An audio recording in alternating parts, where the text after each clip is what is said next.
program here.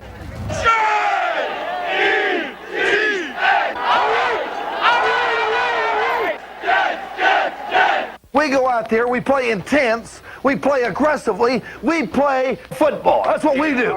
And we do it every damn play.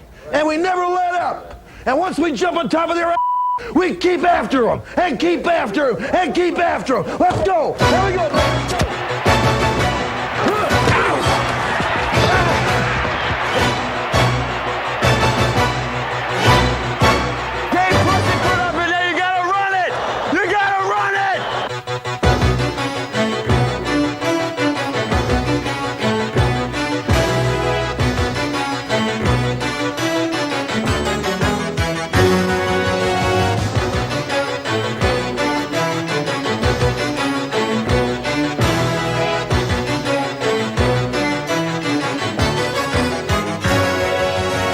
Handoff to Allen.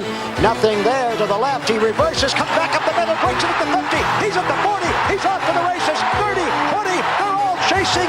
None will catch. Touchdown Raiders. Holy Toledo. Now here's O'Brien. Back to pass, looking long. He heaves it down the middle, and it's going to be intercepted. And then grabbed away by Sony. Runs into the end zone for the touchdown. Now, we just got to take one play at a time. Force them to beat us. Let's go. Come on.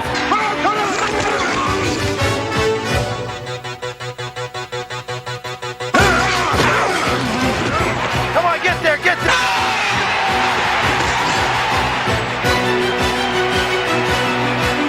Fair catch the punt. Let's go. Get to the passer.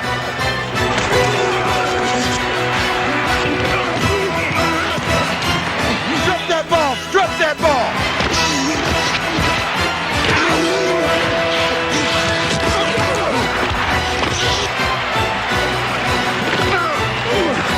Hey, baby, let's go out there like a bunch of crazy dogs and have some fun.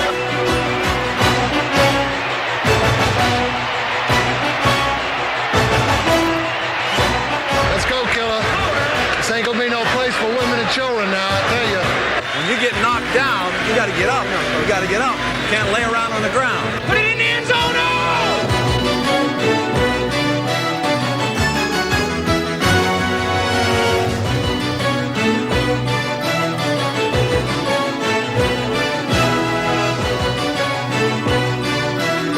He's going deep, Chip.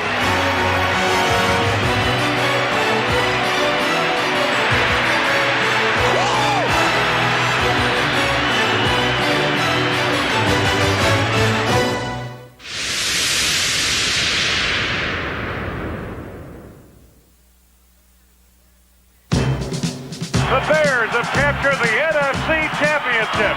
Fire up the gumbo and clear the French Quarter. Here we come. New Orleans for Super Bowl 20. The Patriots are indeed the champions. When the road to the Super Bowl had run its course, only 2 teams remained. But at the beginning, 28 teams embarked upon a grueling marathon. And every contestant believed they could go the distance.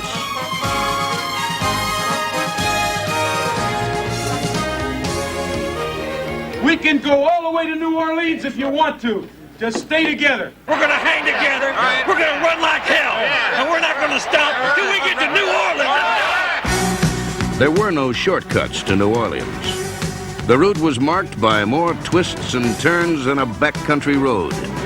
Yet it also conveyed more heavy traffic than a bustling big city avenue.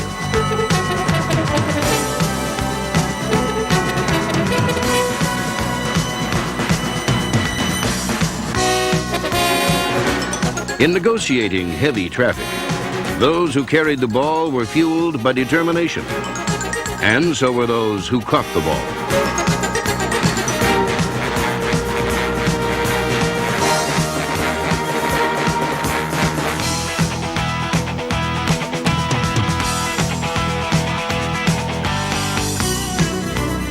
This journey required soft hands and hard heads.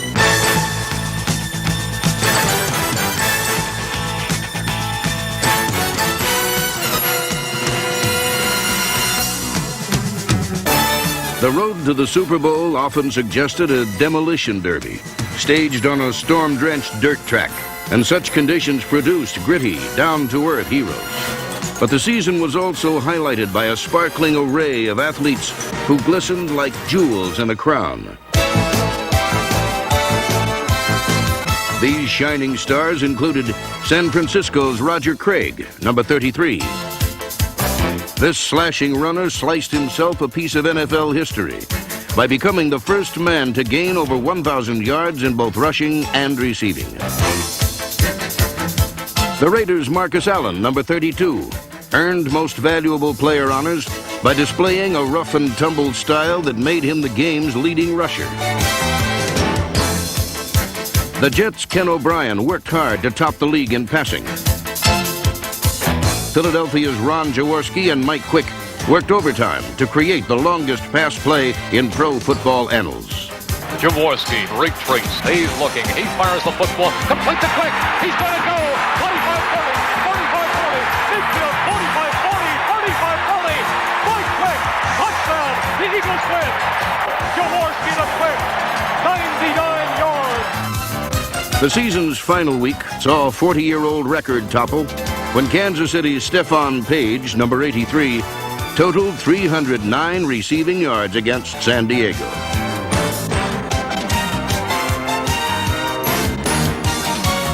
This standard had stood for so long that Page didn't realize it was within his grasp. You know you're only 6 yards away from 300. I'm gonna get it. The all-time record. What's the record? Yeah, the all-time NFL record. Hey, no. Yeah. I'm going for it. You got it. I'll get it. We got a whole quarter to go. Back to pass. Kenny throws there it is. Side. Caught by Page. He's got the record. Stephon Page with a gain of 11 has just set an all-time NFL single-game receiving record.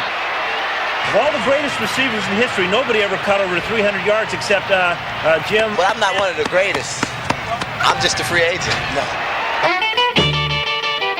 The New York Giants made a big splash, but were an erratic team capable of rocking an opponent one week, then rolling over the next. Still, their coach absorbed the essence of the game in 1985. Don't worry about doing everything perfect now. Just get out there and run like hell and catch it, all right? You know what I mean? Like a street game. Remember them? All right. That's what this is. Pro football often did suggest a street game, and the New York Jets ran plays that seemed to have been designed on the sidewalk instead of the chalkboard. Yet these Jets proved to be streetwise enough to make the playoffs. But while they matured, the defending world champions regressed. The 49ers' once crisp offense went stale, but other teams gave half-baked execution a fresh approach. Craig fumbles the snap. There's a scramble for it. Nearly fielded by the Rams. Craig gets it back at the 20. Throws it in the end zone. I don't believe it. But improvisation was an art that not all were able to master. The road to the Super Bowl often branched off into back alleys and side streets, where an innocent game of hot potato lightened the serious business of pro football.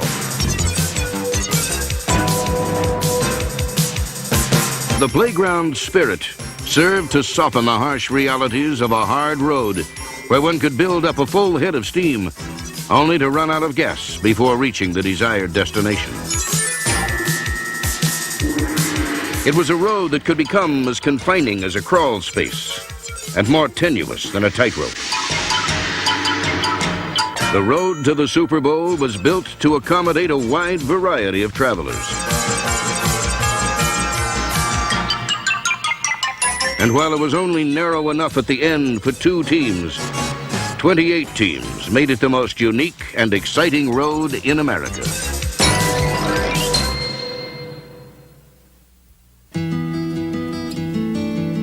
A season's story reflects in the faces of those who've endured so much for so long.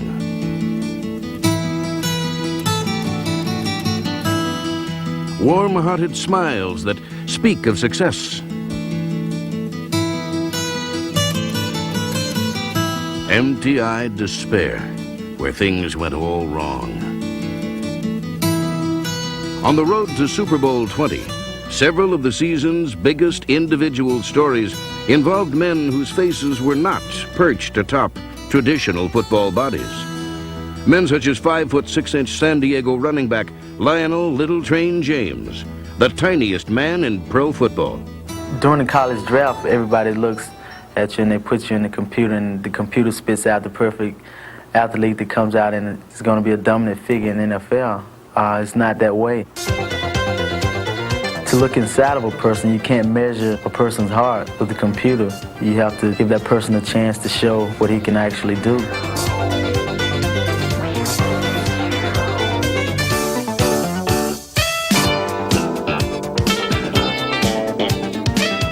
Second and 4 from the 40. Fouts under pressure, steps up, firing long for James. He's all alone. Catch at the 20, 15, 10, 5. Touchdown, Lionel James. In one typical performance, Little Train scored on a kickoff return, a forward pass, and a draw play. And by year's end, when his total yards were tallied, Lionel James had accumulated more of them in one season than any man in history.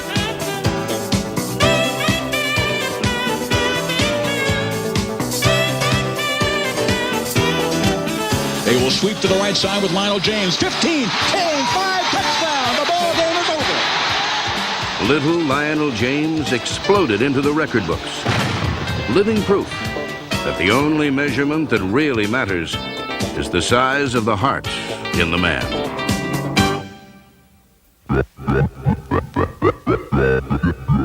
But the year's biggest individual story involved the top draft choice of the Chicago Bears, a 308-pound defensive lineman named William Perry, alias the Refrigerator.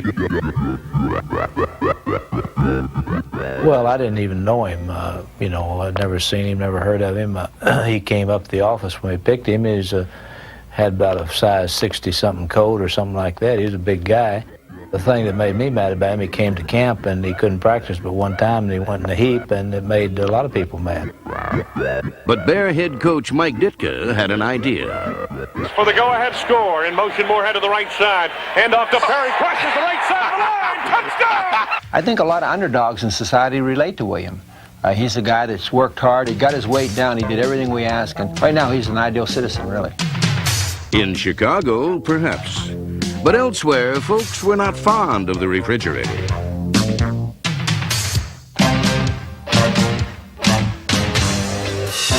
William Perry sparked a revolution. Corpulence came out of the closet. Cholesterol was now king. Fat was where it was at. Refrigerator, Perry, he's my main man. If he can get us to the Super Bowl, nobody can. I said S-U-P-E-R, Super Bowl. This calorie gallery called themselves the Refrigerettes, with a minimum weight requirement of 200 pounds.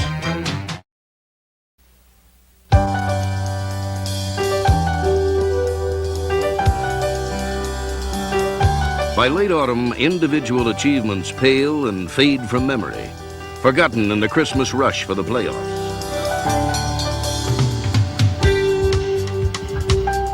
Winter marks the final mile on the road to the Super Bowl. For a select few, it is the start of the championship chase. The Los Angeles Rams won the NFC West. Head coach John Robinson's game plans contained few frills and less than a handful of plays. Quarterback Dieter Brock stood small in the pocket, and the passing attack was more often less the result of design than of chance. Brock may be checking off as he looks right and left. Back to throw. Brock looks to the right, fires down the right side for Ellard, and it is broken, caught by Henry Ellard at the 5, and he backs in for the score. It was that first. But there was nothing lucky about the defense. A unit that drove opponents backwards and the Rams forward into the playoffs.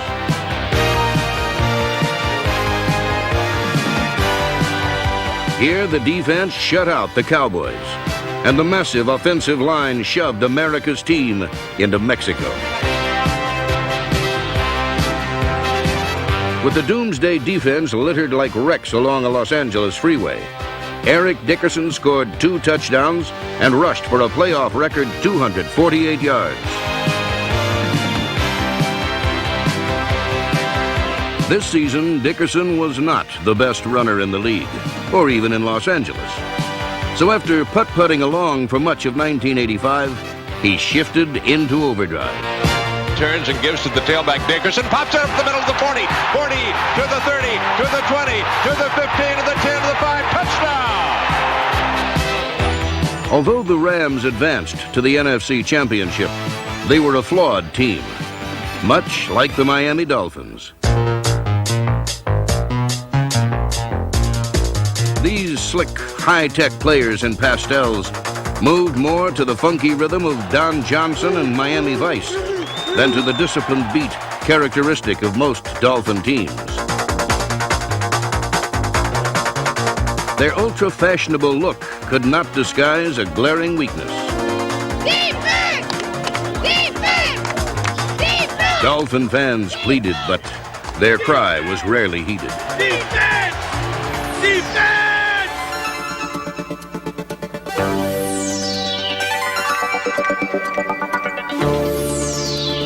The Dolphins could not defense either the pass or the run, and opponents easily exploited both weaknesses.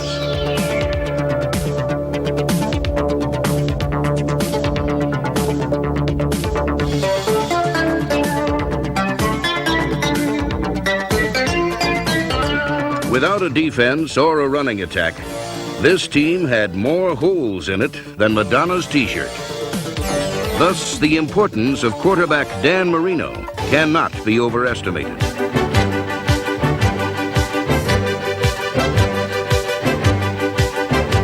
When defenses took away the long pass this season, Marino readjusted his sights. Instead of bombing, he pecked and probed, and still passed for 4,000 yards and 30 touchdowns. His perception of whether a man is open or not may be a lot different than anybody else's. He's going to throw the ball into some spots that I might not ask a quarterback to do for me. He knows his players and he knows how to get the ball to them, and he always done it better than anybody else in the history of football. When victory hinged on boldness, his confidence was never more in evidence. The whole season perhaps in balance here. Here is Marino back to throw. He's going deep. Got a man down there. He's got a touchdown! Bart Cooper! Marino was the only quarterback to defeat the Chicago Bears. Marino takes the snap. He's looking left all the way. Fires the left side. Leaping grab more at the 30. Makes the turn to the 25. Cuts back to the 20 to the 15. 10, 5. Touchdown! He led the Dolphins to 7 straight victories, and what lay ahead seemed quite evident. Super Bowl! Super Bowl! Super Bowl! But in the playoffs, the Cleveland Browns exposed all the old blemishes. 1, 2, 3. The Browns' bark had bite as they raced to a 21-3 lead in the third quarter. But on this day, Marino and the Dolphins were mythic figures. Men who pulled swords from stones, cut Gordian knots, and returned with the golden fleece.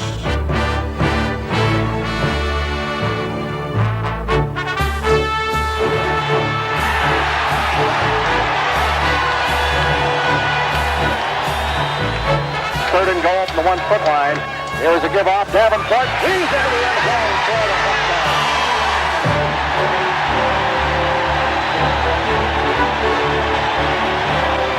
We'll just enjoy today and the accomplishments of this team, the comeback. I'm very, very proud of this team and get to work next week on the team that we play for the AFC Championship. Until this season, the road to the Super Bowl never passed through Foxborough, Massachusetts.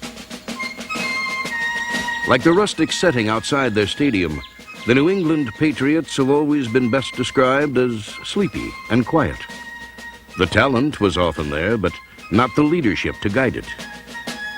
In 1985, however, these slumbering giants awoke. And like the Minutemen at Lexington and Concord who surprised the British, these Patriots ambushed an unsuspecting NFL.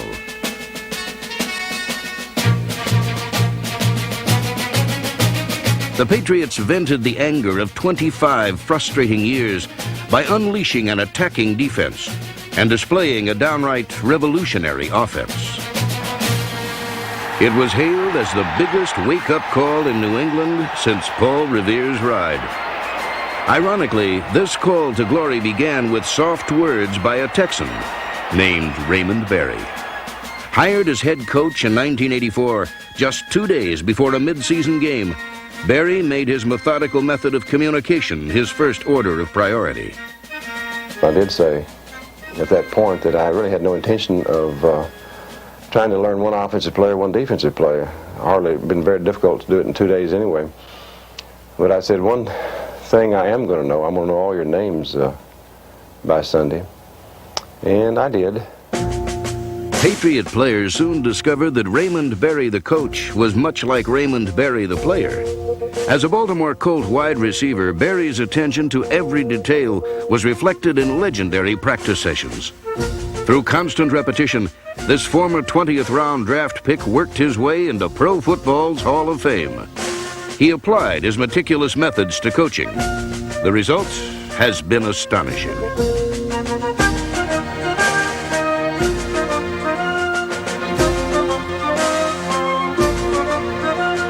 It is Raymond Berry's theory that in football, possession is not 9/10 of the law.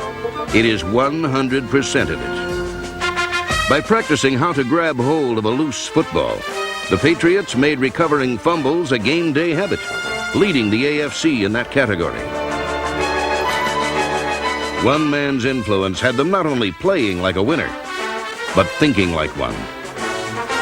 Berry brings to this team confidence, experience. He's been there. He knows what it's all about, and he's really pushing us to get to a point where we say, hey, we want to. He wants us to experience the good things that come of winning teams, and we play hard for him. And right from day one, Raymond said, if there's anyone around this place that believes in the me generation, you can go someplace else. I'll arrange for you. Here, it's the we generation. This vision of team unity best served Berry when an injury sidelined Steve Grogan, who had quarterbacked New England to 6 straight victories. Grogan continued to contribute, lending 11 years of wisdom to Tony Eason, the young quarterback who engineered the Patriots' drive to a wild card berth.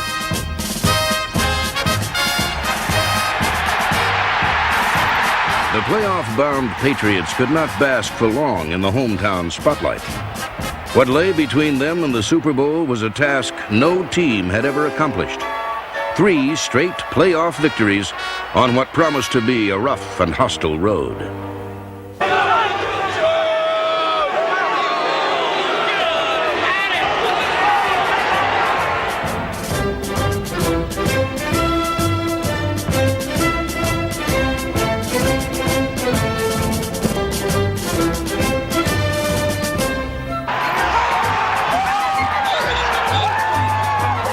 New England sent the favored New York Jets packing by making the Meadowlands resemble a Patriot practice field. With so many ball-hawking drills under their belt, they made child's play of a loose-fingered Jet team.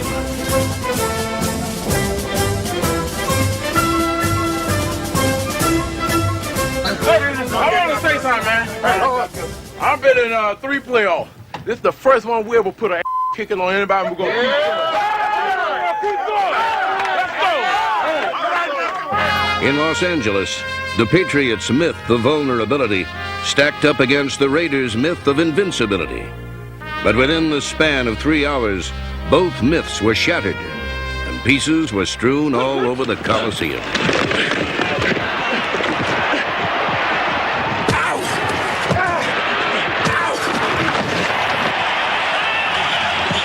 Picks it up at the 10 and starts out to the left. That messes his timing up.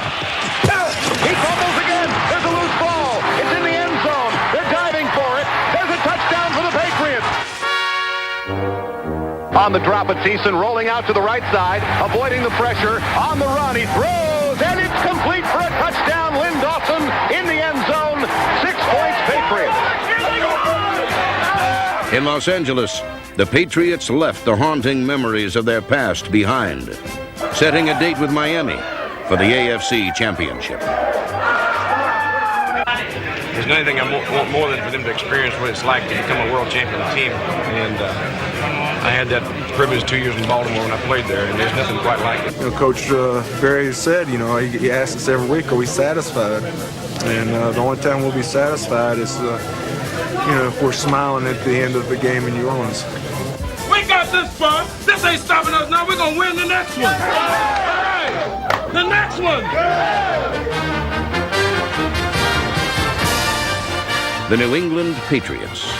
In 1985, they emerged from the small town of Foxborough to travel a path to victory that saw them log more miles than any other team on the road to the Super Bowl.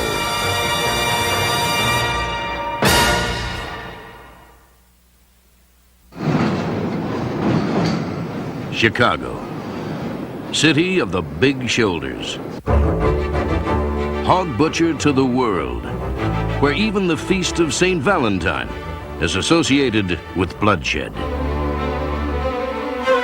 Chicago football, like its civic history, is not for the faint-hearted.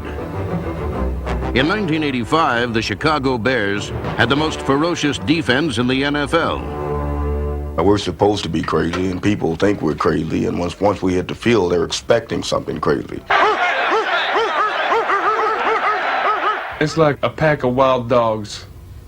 You know, if one of them's mean, they're all going to be mean. Who won?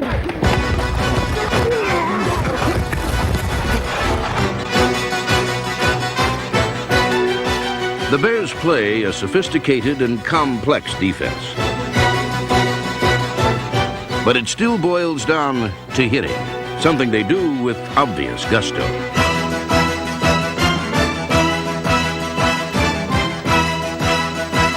It's something every defensive guy wants, is a big hit every week. And that's what you're out there, to have fun and lay some wood on some people. For the first time since the days of George Halas, the Bears are what Halas made them 50 years ago. The monsters of the Midway. Chicago's defense permitted the fewest points in the NFL, and 7 different defensive players scored touchdowns. This defense helped lighten the burden on the man who for years and years has shouldered the weight of winning for the Bears. Walter Payton, number 34.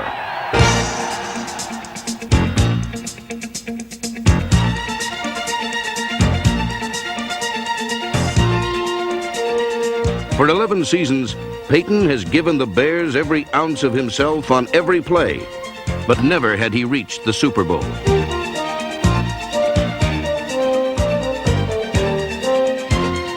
This year, at the age of 31, he again led the Bears in rushing, and he did everything possible to help his team win. While Walter Payton remained the pride of the Bears, Jim McMahon became the darling. McMahon, number 9, is no prima donna quarterback with hairdryer in tow, but a spirited, head-bashing rebel who likes to let the good times roll. Well, my favorite movie of all time is One Flew Over the Cuckoo's Nest with Jack Nicholson. I mean, I think that character, his character in the movie, is a lot like me. I mean, people think I'm nuts, and I'm not. I'm pretty normal, I think. McMahon is a resourceful scrambler and thrower who can roll out of a pocket or into a saloon with equal ease.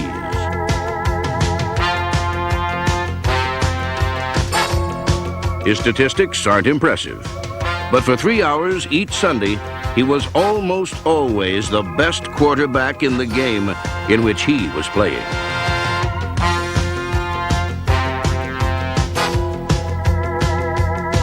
All you really need to know about McMahon occurred on a Thursday night in Minneapolis. Despite injuries that kept him out of practice all week, he kept begging Coach Mike Ditka to let him play. Finally, Ditka did. And what followed was a scene from a vintage Hollywood movie. And Jim McMahon is on to quarterback the Chicago Bears. Spent 2 nights in Lake Forest Hospital for a sore neck, and he's on to try to revive the Bears offense. First down at 10 yards to go, 30-yard line, Bears territory. Peyton the lone setback. Suey in motion to the left side. Vikings coming on a blitz. McMahon back to throw. Throws it deep down the middle. Willie Gold is out there. Makes the over-the-shoulder catch to the 30, to the 25, 20, 15, 10, 5. Touchdown! All right. The first play from scrimmage for Jim McMahon with an all-out blitz coming at him. He got it away, and Willie Gold had the single coverage beaten down the middle. Of course, McMahon took a nice shot after the play, but so what? McMahon's first, second, and 8th plays were touchdown passes as he rallied the Bears to a 33-24 victory. While McMahon became the NFL's new wave hero, his coach remained a champion of old-fashioned values. I don't think you ask any quarter, you give any quarter. You play from the bottom up, the top down, whatever way you want to say it. Maybe that's old-fashioned, but I think there's a place for it.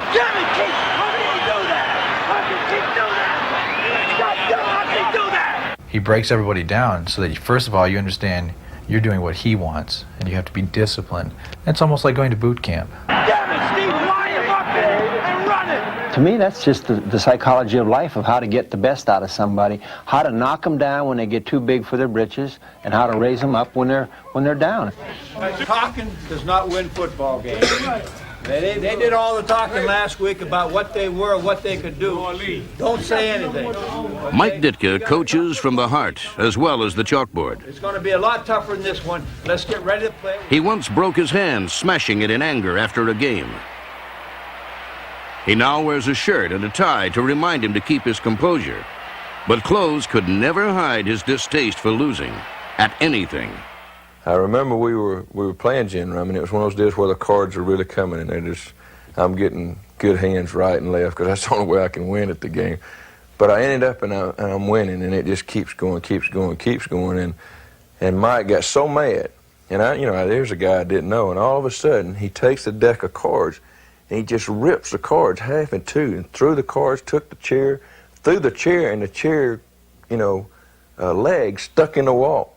And I was sitting there, who is this guy, In 1963, Ditka was a tight end for the Bears, and his fighting spirit drove Chicago to the world title.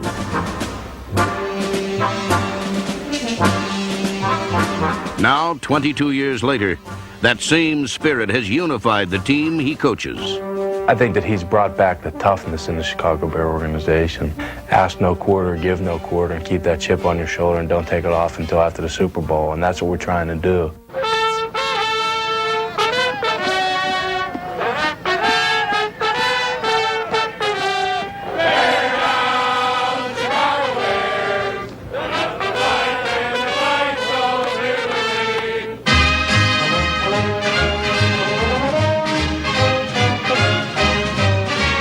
Although they are the youngest team in the NFL, the Bears had the best record. Only one team, Miami, beat the Bears all season.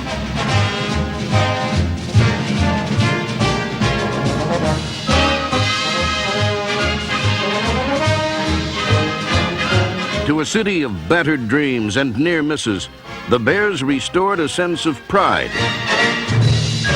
And to a theater of violence, they added a fat dose of comic relief.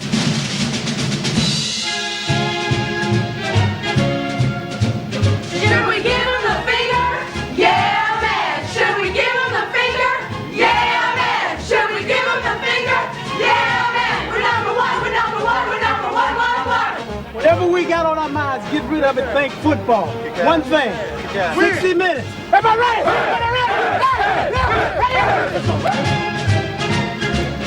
McMahon back to throw, pitches the right side. McMahon got a 5-down, right, 20-0, Chicago Bears. Super Bears, Super Bowl, Super Bears, Super Bowl.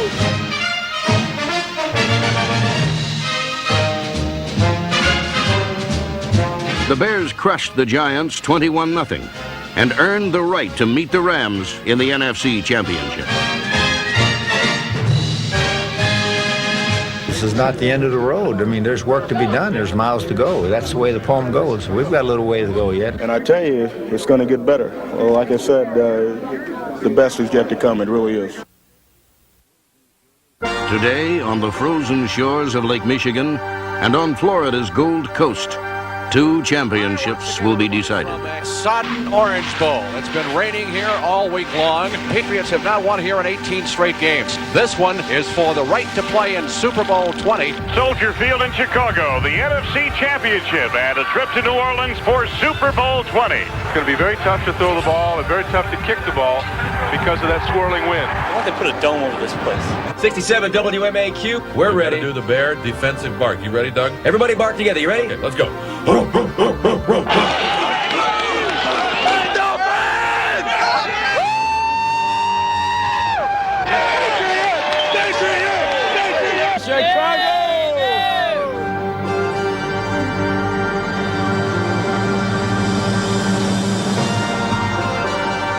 Four teams have traveled this far, but 2 men seem to be riding the wings of destiny and taking their players with them.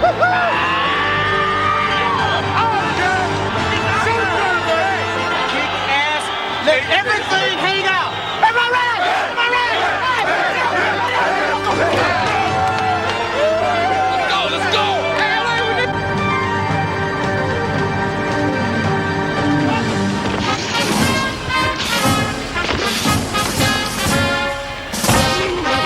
The Patriots are hot.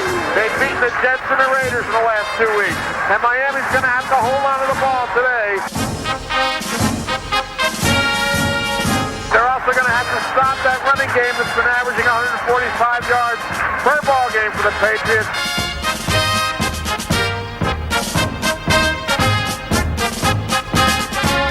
He pumps once, throws, touchdown! Patriots, Tony Collins catches in the end zone.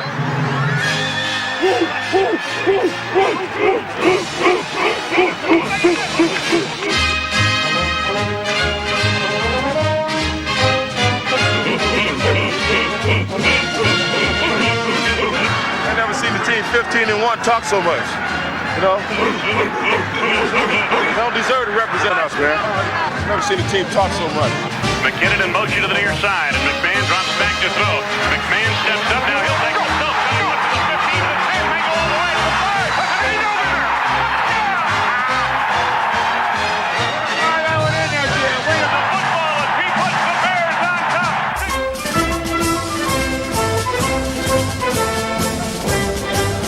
Eason on the fake, fires into the end zone, and that one is a touchdown. Jinx stinks. The jinx is dead, baby.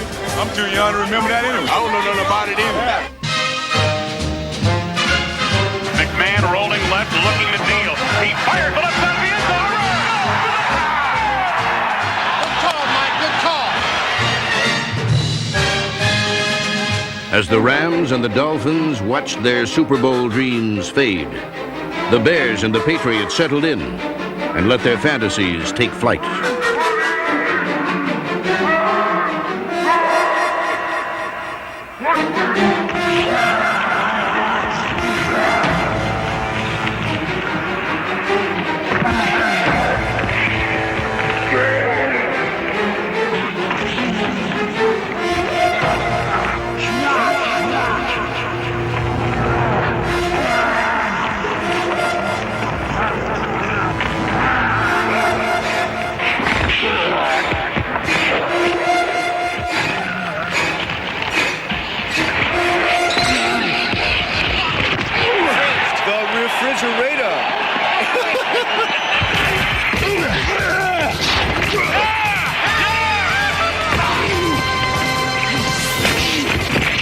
What do you call that? Hey, that's a cheap shot, right?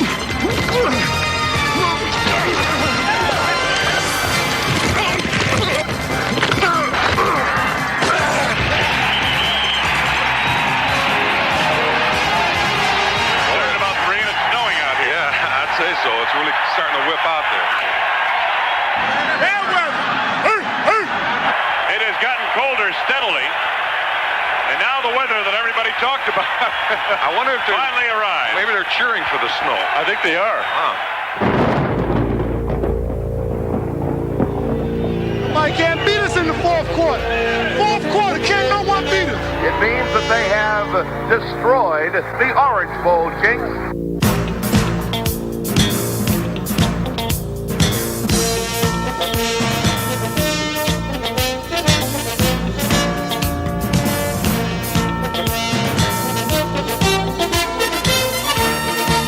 They put it away today by beating the Dolphins, winning the AFC Championship, and opening the door to the Super Bowl in New Orleans, Louisiana. It is snowing steadily now here at Soldier Field. The weather that everybody from Chicago was hoping for has arrived. Not to get theatrical, but I mean, how better can you write a script here for crying out loud? Third down, 11 yards to go for Dieter Brock and company. Brock back to pass, the rush on goal.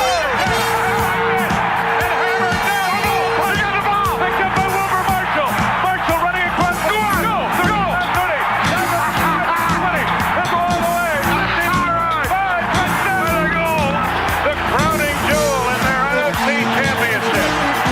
28 teams started the journey under the summer sun. Only 2 remain on course, racing toward January's final Sunday. The Chicago Bears and the New England Patriots have never traveled this far on the road to the Super Bowl.